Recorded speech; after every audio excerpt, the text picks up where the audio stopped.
Shalom. Halo. Selamat sore menjelang petang buat kita semua. Terima kasih buat Bapak Ibu dan keluarga yang sudah menerima untuk ibadah pertama kita pelayanan 1 di bulan Agustus ini.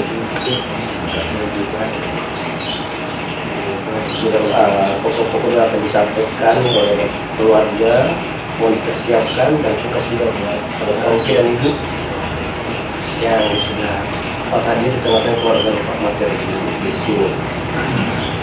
Sebelum kita lanjut, untuk berdoa kami silakan Tuhan Imam.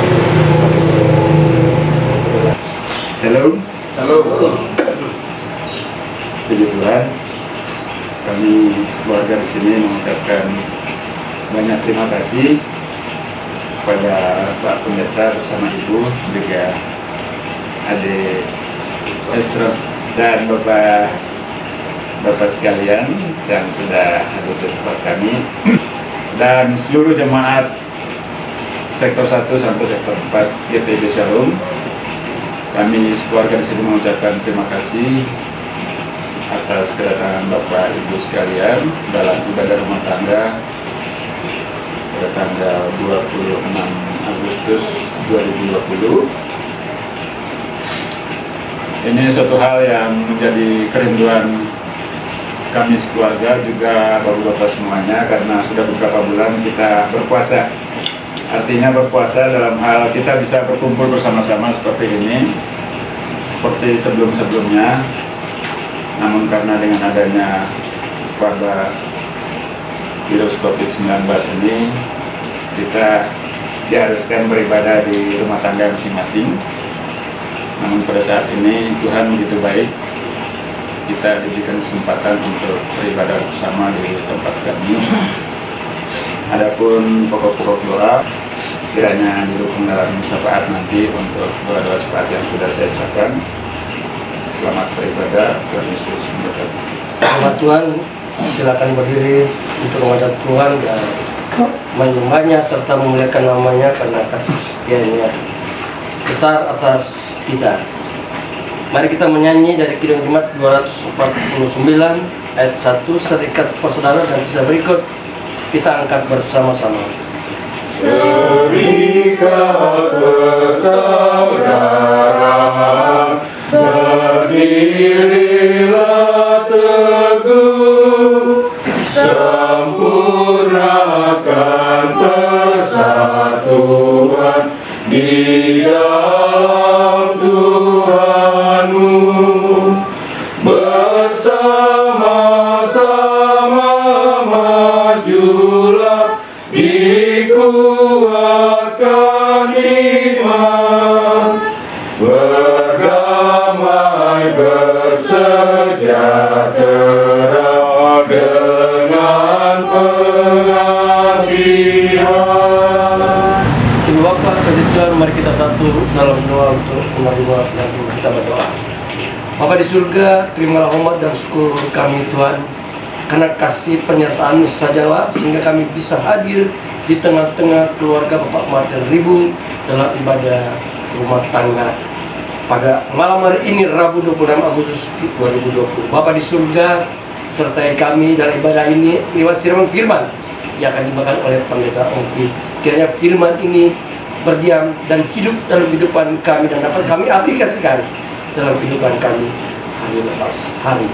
Dalam nama Tuhan Yesus Kristus, Bapa dan Juru Selamat, kami berdoa pada di surga. Amin. Ya, Bapak Ibu dipersilakan duduk. Bapak Ibu yang dikasihi Tuhan, kita akan masuk dalam pemberitaan firman Tuhan. Mari kita persiapkan hati dan pikiran kita, juga firman Tuhan kita dari Keluaran 21 ayat 26 dan 27. Keluaran 21 ayat 26 dan 27 adalah firman Tuhan yang akan kita renungkan saat ini. Bapak Ibu, kalau kita sudah mendapatkannya, mari kita biarkan Alkitab kita terbuka, lalu kita berdoa mohon bimbingan Roh Kudus untuk pemberitaan firman Tuhan kita saat ini. Mari kita berdoa. Tuhan Allah yang penuh kasih, yang menganugerahkan kehidupan bagi kami. Dan saat ini ya Tuhan, di tengah-tengah anugerah kehidupan yang Tuhan berikan, kami boleh datang mengucap syukur dalam persekutuan ibadah keluarga yang berlangsung di tengah-tengah jemaat GPIB Shalom Denpasar bersama dengan keluarga Bapak Martin Ribu di tempat ini. Kami juga mohon supaya Tuhan membimbing kami dengan kuasa Roh-Mu yang kudus itu, karena kami hendak mendengar dan merenungkan kebenaran firman-Mu. Mari ya Tuhan, hadir lalu bersabdalah bagi kami, karena kami sudah siap untuk mendengarkannya. Amin. Jemaat, mari berdiri untuk mendengarkan firman Tuhan dari Kitab Keluaran pasal 21 ayat 26 dan 27. Demikian firman Tuhan. Apabila seorang memukul mata budaknya laki-laki atau mata budaknya perempuan dan merusaknya, maka ia harus melepaskan budak itu sebagai orang merdeka, pengganti kerusakan matanya itu. Dan jika ia menumbuk sampai tanggal gigi budaknya laki-laki atau gigi budaknya perempuan, maka ia harus melepaskan budak itu sebagai orang merdeka, pengganti kehilangan giginya itu. Demikian pembacaan firman Tuhan. Terpujilah Kristus. Haleluya. Haleluya, haleluya, haleluya.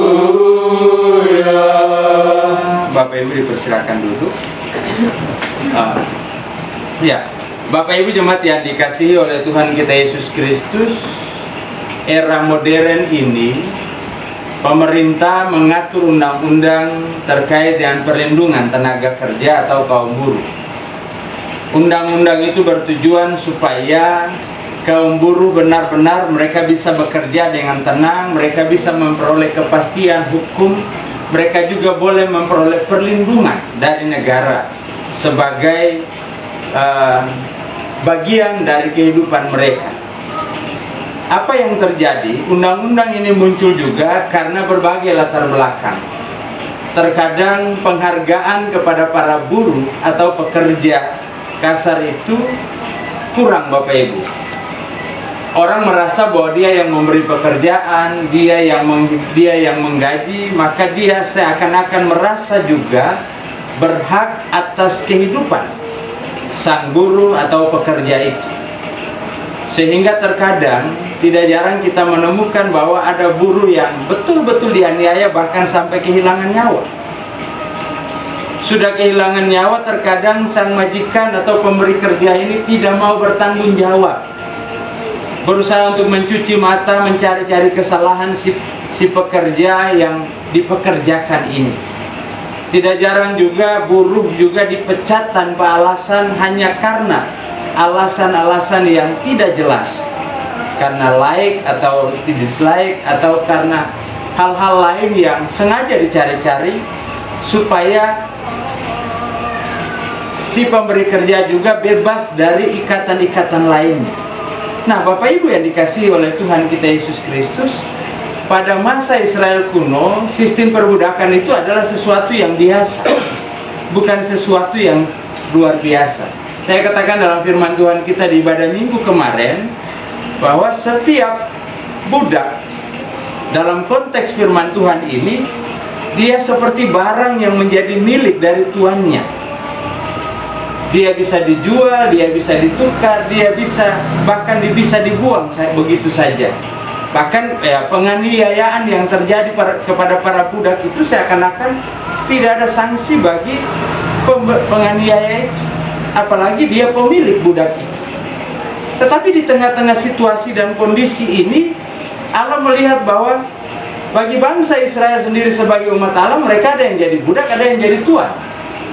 Mereka jadi budak, saya katakan kemarin ya, konteksnya masih sama, latar belakangnya masih sama, karena mungkin dia berhutang, karena mungkin dia latar belakang ekonomi membuat dia harus kehilangan segalanya, lalu dia harus mengabdi kepada orang lain. Lalu ada yang jadi tuan. Jadi tuan karena mereka mungkin tuan tanah, mereka mungkin pekerja, mereka mungkin punya segalanya.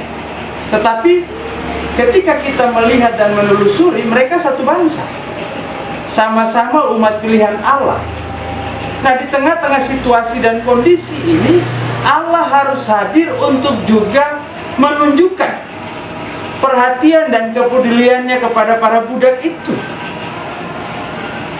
Aturan juga dibuat sehingga para tuan tidak juga semena-mena bertindak kepada budaknya, tetapi mereka juga harus menghargai, menunjukkan rasa hormat kepada para budak yang adalah pekerja dalam kehidupan mereka.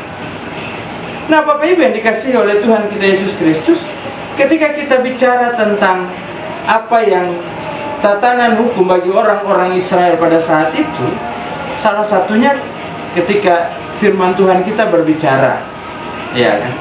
Dia katakan, ya kalau kau pukul sampai matanya rusak, berarti kau harus bebasin dia. Kalau kau tumbuk sampai giginya rontok, berarti kau harus bebasin dia jadi orang merdeka. Ada konsekuensi, ya kan? Ada perlindungan. Perlindungan ini tentunya memberikan rasa aman bagi para budak. Dan sebagai orang percaya atau sebagai umat Allah, mereka juga bisa melihat sejauh mana Allah menunjukkan kepeduliannya kepada mereka sebagai umat Allah, apapun status mereka. Jadi perlindungan Allah itu tidak hanya berlaku kepada orang-orang yang merasa bahwa dia punya segalanya, dia dekat dengan tidak, tapi Allah melindungi baik budak dan Allah juga melindungi. Jadi bukan saja membentengi, tapi saya pakai istilah begini. Ketika sanksi ini ada, berarti Allah melindungi para budak yang pertama supaya jangan mereka dianiaya. Allah melindungi para tuan juga supaya jangan mereka berbuat dosa. Gitu kan? Sanksi itu bagian dari perlindungan. Kita harus melihatnya dari kacamata yang sedikit berbeda. Kalau kita bicara tentang hukum, maka hukum selalu tidak membuat orang jera. Hukum selalu tidak membuat orang jera. Walaupun makna sesungguhnya dari hukum dihadirkan di tengah-tengah kehidupan supaya orang sadar. Orang sadar bahwa orang lain punya hak. Gitu kan? Kalau kita bicara hak, orang lain punya hak. Orang lain punya hak untuk hidup, dan Tuhan juga mempercayakan kepada kita untuk menghidupi orang lain. Orang yang punya hak hidup tadi. Artinya bukan budak saya yang memperoleh perlindungan hukum, tetapi ya para tuan, para majikan juga memperoleh perlindungan hukum. Di sisi lain, firman Tuhan juga mau memberikan gambaran kepada kita bahwa kita semua sama di hadapan Allah. Tidak ada tuan, tidak ada hamba, tidak ada budak, tidak ada pemberi kerja dan sebagainya. Hanya persoalannya Allah harus menempatkan semua orang pada posisinya supaya saling melengkapi satu dengan yang lain. Kita punya segalanya, tetapi belum tentu kita mampu melakukan banyak hal dengan tangan kita sendiri. Nah, kehadiran orang-orang yang tidak punya kemampuan secara materi, tapi dia punya tenaga, dia punya kemampuan, dia punya keahlian yang patut juga dihargai. Walaupun terkadang mata kita selalu tertuju kepada orang yang punya kemampuan secara materi, itu yang utama. Kalau punya keahlian menjadi nomor 2. Apalagi kalau tidak punya keahlian apa-apa, bisa saja tidak diperhatikan. Tetapi mereka mau melakukan apa saja untuk bertahan hidup. Apalagi di tengah-tengah situasi dan kondisi ini, Bapak Ibu, orang bisa pakai saja alasan COVID. Ya udah, karena COVID ya, mohon maaf ya, saya tidak bisa lagi berikan pekerjaan, saya tidak bisa lagi membayar dengan penuh. Walaupun belum tentu dia punya penghasilan berkurang, atau belum tentu dia tidak bisa membayar, tetapi itu bisa menjadi alasan. Sehingga perlindungan itu ada. Perlindungan itu diberikan supaya semua pihak menyadari bahwa Allah tidak hanya sekedar melindungi yang lemah, tetapi Allah melindungi yang kuat juga dari tindakan-tindakan yang tidak berkenan di hadapan Allah. Jadi perlindungan itu berlaku kepada semua orang. Ketika aturan dibuat sebenarnya untuk melindungi semua pihak, supaya jangan melakukan pelanggaran, supaya jangan dilanggar. Gitu kan? Karena dalam hal ini ada dua pihak kan. Tapi selalu orang berpikir bahwa perlindungan itu kepada pihak yang harus dilindungi.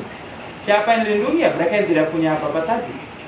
Dari segi modal tidak ada, dari segi kemampuan terbatas, dari segi keahlian terbatas. Nah, dengan demikian Bapak Ibu yang dikasihi oleh Tuhan kita Yesus Kristus, lewat firman Tuhan ini paling tidak kita mau belajar. Yang pertama, kita melihat bahwa Allah kita itu adalah Allah yang adil. Allah tidak hanya peduli kepada segelintir orang saja, tetapi Allah peduli kepada semua pihak. Sehingga kehadirannya itu untuk memberikan perlindungan. Siapa yang dilindungi? Semua pihak dilindungi. Kalau kita melihat dari kacamata positif, tadi saya ulang kembali, saya katakan dilindungi para pekerja, juga pemberi kerja dilindungi dari tindakan yang tidak berkenan, gitu kan? Yang dilindungi para pekerja dilindungi dari tindakan yang semena-mena, perlakuan yang tidak berkenan.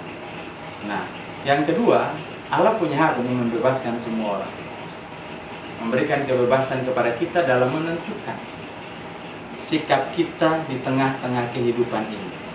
Tetapi dari setiap sikap yang kita ambil, tentunya ada konsekuensi. Ada konsekuensi yang Allah akan nyatakan dalam kehidupan. Jadi kalau kita bersikap baik kepada orang yang kita pekerjakan, atau kita bersikap baik kepada Tuhan di mana kita mengabdi, maka yang pasti kita akan mendapatkan hal yang positif, gitu kan? Tapi kalau kita bersikap tidak baik, maka kita juga akan memperoleh perlakuan yang tidak baik juga. Nah, semua ada sebab akibatnya. Tapi kembali firman Tuhan mengingatkan kita semua bahwa setiap tindakan, saya tekankan bahwa setiap tindakan kita dalam kehidupan ini menentukan apa yang akan kita terima dari tindakan Allah kepada kita sebagai umat manusia. Hal yang ketiga, bahwa kita terpanggil untuk menyatakan kepedulian kita. Hari-hari gini di Indonesia juga ada banyak perlakuan yang tidak adil kepada para pekerja, para buruh. Bagaimana gereja bisa hadir untuk menyatakan keadilan dan perlindungan Allah? Mari kita mulai dengan menyatakan kepedulian kita kepada apa yang ada di sekitar kita. Kalau gereja punya pekerja, ya tunjukkan kepedulian kepada para pekerjanya. Pekerja gereja siapa aja ya Bapak Ibu kita tahu semua. Pendeta ya bagian dari pekerja di gereja. Para karyawan di gereja adalah bagian dari pekerja di gereja. Nah, terkadang kita merasa bahwa kita ada banyak orang yang merasa sebagai Tuhan. Tetapi padahal tidak. Kita hanya dipercayakan oleh Allah untuk memanage dan mengawasi. Tapi tugas kita yang paling utama adalah menyatakan kasih Allah di tengah-tengah pelayanan yang Tuhan percayakan kepada kita. Gereja harus berdiri di depan untuk menyatakan keadilan itu. Gereja harus berdiri di depan untuk menyatakan kehadiran Allah lewat tindakan-tindakan nyata gereja, untuk menunjukkan kepedulian kepada orang-orang di sekitar, terutama bagi mereka yang mengabdi di tengah-tengah persekutuan yang Tuhan percayakan bagi kita. Itu hal penting yang harus, sehingga ketika ada hal yang lebih besar terjadi di luar gereja, gereja pun bisa hadir untuk menyatakan suara keadilannya, bahwa gereja tetap misalnya tidak mendukung penjualan orang, human trafficking itu ya. Lalu kemudian ada banyak hal, eksploitasi anak dan sebagainya. Gereja juga harus punya suara untuk menyatakan penolakan atas tindakan-tindakan yang melanggar hukum. Itulah yang terpenting dari firman Tuhan kita ini. Sehingga kita tidak hanya sekedar mendengar firman Tuhan ini, tapi mari kita memulai dari diri kita untuk menyatakan kasih Allah, keadilan Allah, perlindungan Allah di tengah-tengah kehidupan kita, terutama dalam praktek kehidupan berjemaat dan bermasyarakat. Tuhan memberkati kita. Amin. Bapak Ibu yang dikasihi Tuhan, kita akan masuk dalam syafaat kita.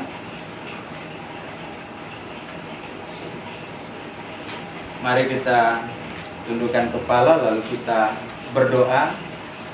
bagi kehidupan persekutuan dan juga bagi keluarga kekasih di tempat ini. Mari kita bersatu dalam doa.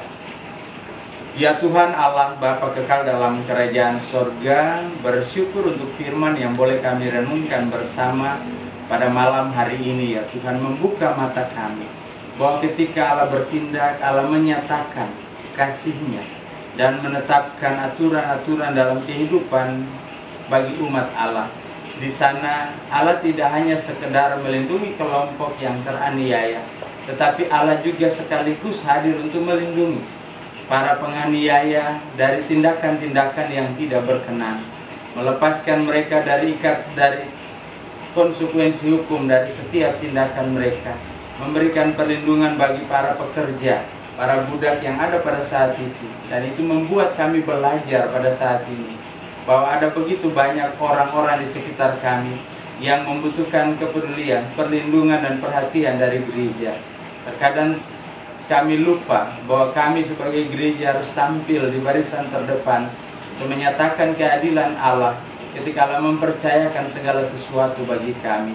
Terima kasih Tuhan, biarlah firman ini mau menolong kami, memberikan kami hikmat dan pengertian untuk dapat melakukan apa yang terbaik bagi hormat dan kemuliaan nama-Mu ya Tuhan. Ya Tuhan Allah Bapa kekal dalam kerajaan sorga, hamba berdoa bagi kehidupan jemaat Tuhan, jemaat GPIB Shalom Denpasar yang saat ini boleh mengambil bagian baik dalam persekutuan di tengah-tengah keluarga Bapak Martin Ribu di tempat ini, maupun mereka yang bersekutu di rumah tangga mereka masing-masing ya Tuhan. Bapak berkati kami semua. Kami datang dalam rasa syukur seraya menyerahkan seluruh kehidupan kami yang sudah Tuhan pelihara, yang sudah Tuhan berkati dalam hari-hari hidup yang kami lewati. Dan di dalamnya kami juga ingin berserah, menyerahkan apa yang menjadi pergumulan kehidupan jemaat-Mu. Bapak berkati secara khusus kehidupan keluarga kekasih di tempat ini. Kami berdoa bagi Bapak keluarga, Bapak Martin Ribu bersama dengan istri, di dalam seluruh aktivitas sehari-hari mereka, di dalam tanggung jawab mereka sebagai suami, sebagai istri, sebagai orang tua, bagi anak-anak yang Tuhan anugerahkan dalam kehidupan keluarga ini. Demikian juga ya Tuhan bagi cucu-cucu terkasih yang sudah Tuhan juga anugerahkan bagi kehidupan keluarga ini. Beri kekuatan, beri kesehatan, limpahkan berkat-Mu ya Tuhan, jauhkan dari segala hal yang tidak berkenan di hadapan hadirat-Mu. Kami berdoa juga ya Tuhan, buat apa yang digumuli oleh keluarga ini, bahkan mungkin keluarga-keluarga yang memiliki anak-anak saat ini dalam persiapan memasuki perguruan tinggi, mereka yang sudah diterima, mereka yang masih menunggu hasil. Secara khusus berdoa bagi Wawan yang juga sementara menunggu hasil tes di universitas, di perguruan tinggi Universitas Udayana ya Tuhan. Bapak berkati anak ini karena kami tahu bahwa Tuhan punya rancangan masa depan dalam kehidupannya. Kami percaya rancangan Tuhan itu adalah rancangan damai sejahtera yang akan memberikan yang terbaik bagi anak kekasih ini, terutama dalam meraih cita-cita dan masa depannya ya Tuhan. Berdoa juga ya Tuhan bagi anak kekasih Ari dalam pekerjaan ya Tuhan. Bapak berkati ia dalam pergumulannya, dalam masa mudanya, dalam pergaulannya, juga dalam pekerjaannya ya Tuhan. Biarlah apapun yang dikerjakan itu semua dapat disyukuri sebagai bagian dari berkat Tuhan dalam kehidupan pribadi anak kekasih ini.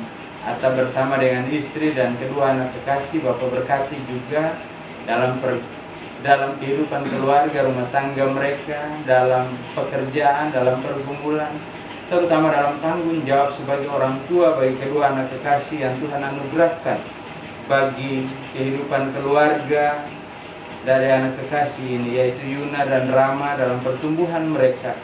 Bapak berkati kedua cucu ini ya Tuhan, jauhkan mereka dari segala susah bahaya maut, juga dari berbagai sakit penyakit yang dapat dialami oleh mereka dari waktu ke waktu ya Tuhan. Tapi tangan kasih Tuhan memberikan kekuatan bagi mereka. Berdoa juga ya Tuhan bagi keluarga besar yang ada di Pulau Semau, kakak kekasih, kakak David Bapak David Ribu dalam masa pemulihan, juga istri dan anak-anaknya dalam aktivitas mereka.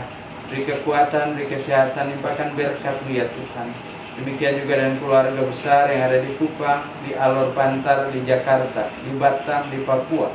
Dalam keberadaan mereka, dalam tugas tanggung jawab pekerjaan mereka, dalam kehidupan rumah tangga, dalam pergumulan, dalam usaha, dalam hari-hari hidup mereka. Bapak beri kekuatan, beri kesehatan, limpahkan berkat-Mu juga dalam kehidupan mereka.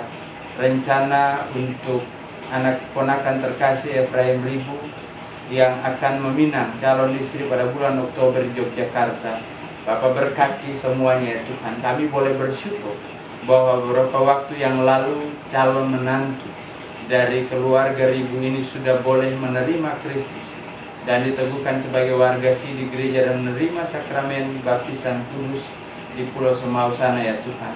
Kami percaya sungguh bahwa ini adalah rencana Tuhan dalam kehidupan kedua anak kekasih Efraim bersama dengan calon pasangan hidupnya ya Tuhan. Bapak berkati mereka dalam rencana-rencana mereka ke depan. Biarlah hari-hari ke depan ini mereka semakin mengasihi satu dengan yang lain, dan komitmen mereka untuk menyatu dalam satu keluarga, Tuhan boleh jaga dan pelihara itu sehingga mereka boleh mencapainya dalam rencana dan rancangan serta kehendak-Mu ya Tuhan. Tuhan Allah Bapa kekal dalam kerajaan sorga, kami juga boleh mengucap syukur dan terima kasih ya Tuhan. Kalau sampai dengan saat ini Tuhan terus memelihara kehidupan keluarga ini. Berdoa bagi mertua dari Bapak Martin Ribu atau orang tua dari Ibu Kekasih yang ada di Galung dalam hari tua mereka. Bapak berkati juga. Beri kekuatan, beri kesehatan, limpahkan berkat-Mu dalam hari tua mereka, terlebih sukacita untuk menjalani hari-hari di masa tua mereka. Nah, kami percaya sungguh tangan Tuhan akan selalu memelihara dan menyertai mereka. Ya Tuhan Allah Bapa kekal dalam kerajaan sorga. Berdoa juga bagi jemaat-Mu yang berada dalam keadaan kelemahan tubuh, mereka yang dirawat di rumah maupun di rumah-rumah sakit, mereka yang berusia lanjut, para lansia dalam kehidupan, dalam pergumulan di masa tua mereka, baik dalam kesendirian maupun dalam kebersamaan sebagai suami istri. Kami percaya bahwa Tuhan akan selalu hadir, memberi semangat, memberi sukacita, kekuatan untuk menjalani hari-hari hidup mereka ya Tuhan. Tuhan Allah Bapa kekal dalam kerajaan sorga. Berdoa bagi pergumulan di tengah-tengah jemaat-Mu.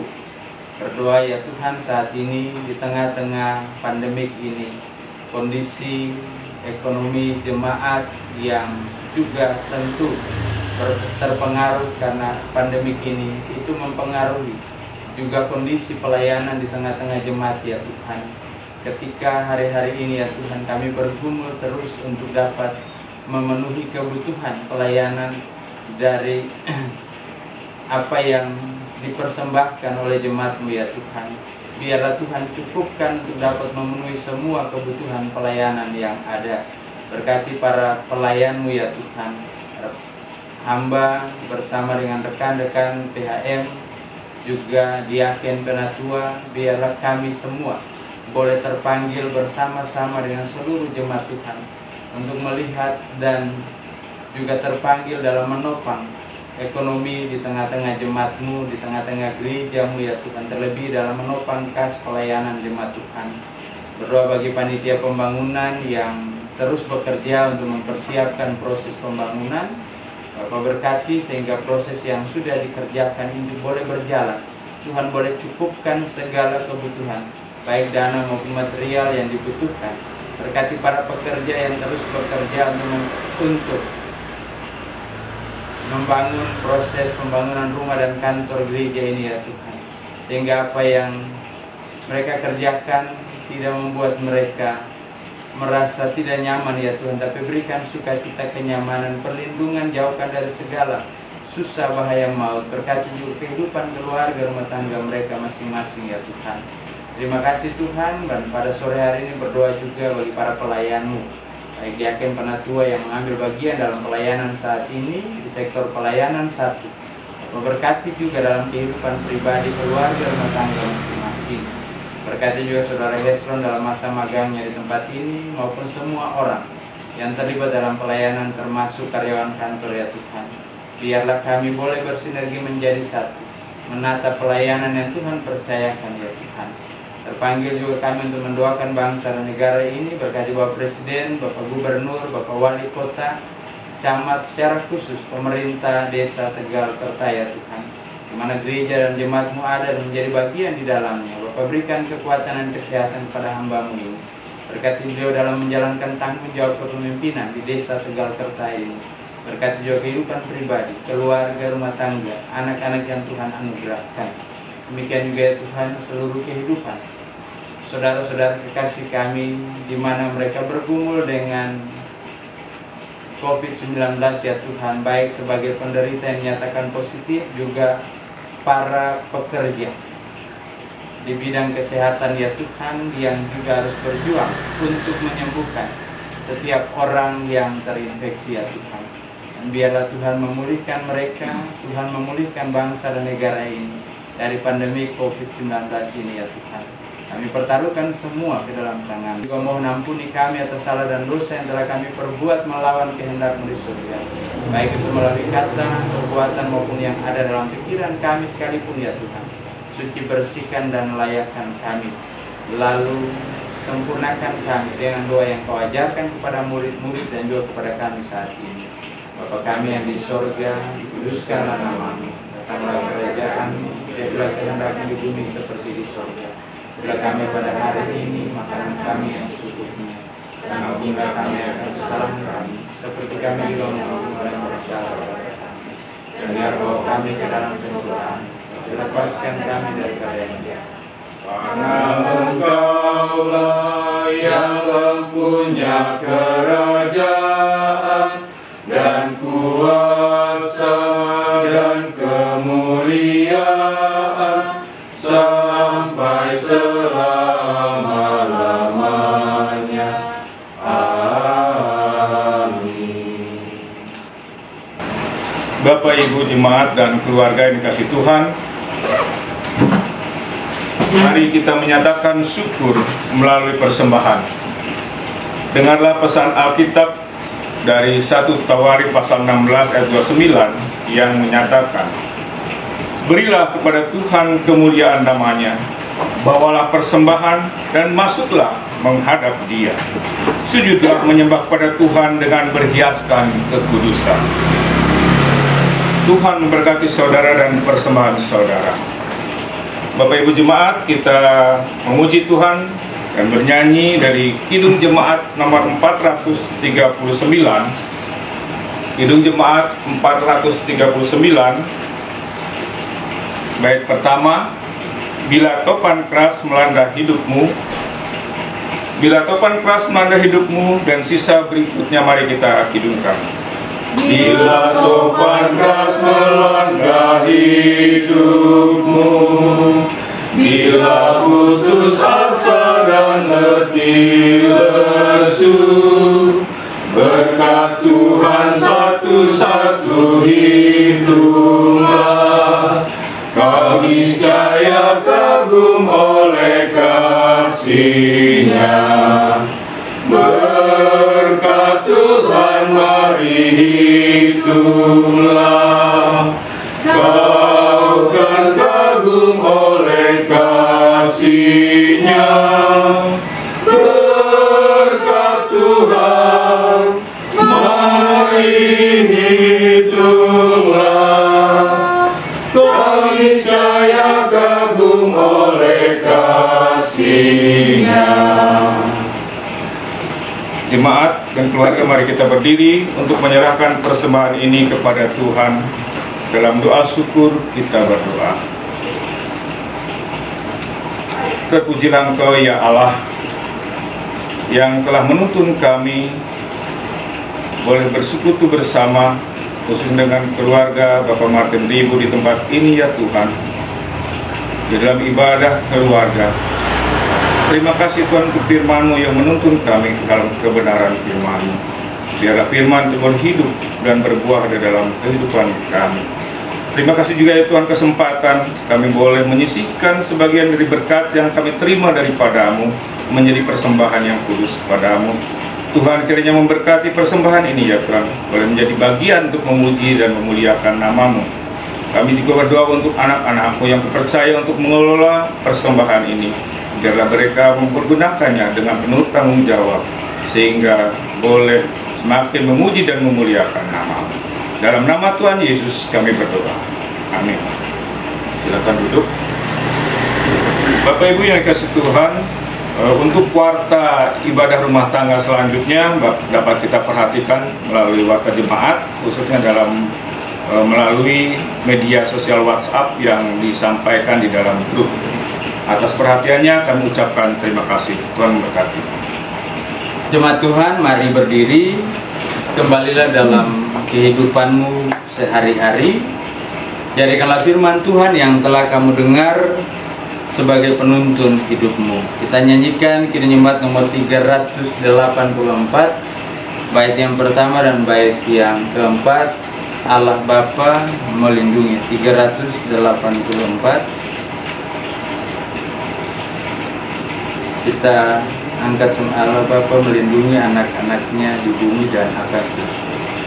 Allah Bapa melindungi anak-anaknya di bumi, burung-burung dalam sarang tak kenal nama seimbang. Bait yang keempat, anak-anak milik Bapa tak pernah ditinggalkannya, dilimpahkan cinta kasih agar mereka baik dan suci. mari arahkanlah hati dan pikiran kepada Tuhan serta terimalah berkat-Nya. Kasih karunia Tuhan Yesus Kristus, kasih Allah Bapa, serta persekutuan dengan Roh Kudus mau tinggal menyertai, memelihara, memberkati kehidupan keluarga Bapak Martin Ribu di tempat ini maupun jemaat sekalian mulai dari saat ini terus kekal selama-lamanya.